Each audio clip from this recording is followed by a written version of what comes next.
Respect డబ్బుతోనే కాదు respect. మన విలువల్ని మనం అందరి దగ్గర సమానంగా ఉంటే రెస్పెక్ట్ వస్తుంది. అంటే నా దగ్గర డబ్బు ఉంది కాబట్టి నేను ఇష్టం వచ్చిన నా భార్యతో మాట్లాడి, ఇష్టం వచ్చిన నా పిల్లలతో వాళ్ళు రెస్పెక్ట్ ఇవ్వరు. యాక్ట్ చేస్తారేమో మన ముందు, కానీ రెస్పెక్ట్ ఇవ్వరు.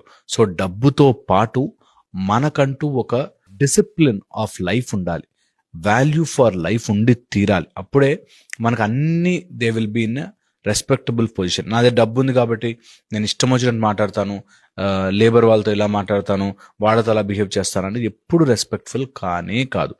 ఓకే, చాలా ఇంపార్టెంట్. దీంతో పాటు power will give you respect. Power దేంట్లో? పొలిటికల్ పవర్ ఇవ్వ కాదు, పవర్ ఆఫ్ యువర్ సెల్ఫ్. నీ సెల్ఫ్ మీద పవర్ ఉంటే రెస్పెక్ట్ ఆటోమేటిక్గా వస్తుంది. ఓకే, ఈ పవర్ క్వాలిటీస్ని బట్టి వస్తుంది.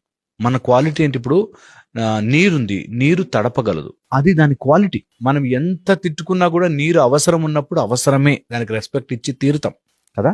అలాగా మన క్వాలిటీ ఏంటో తెలుసుకొని మన లోపల ఉండే ఆ క్వాలిటీని పెంచుకుంటే ఆటోమేటిక్గా రెస్పెక్ట్ వస్తుంది. నిప్పుకు ఒక కాల్చే గుణం ఉంటుంది, ఆ గుణమునది కాపాడుకున్నన్ని రోజులు రెస్పెక్ట్ ఉంటుంది.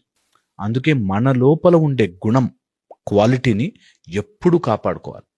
ఆ క్వాలిటీ ఎవరినైనా కాల్చేదిగా దహించేదిగా ఉండకుండా ఎప్పుడు అందరికీ వామ్త్ ఇచ్చే మంచి మార్గంలో ఉంటే రెస్పెక్ట్ ఉంటుంది.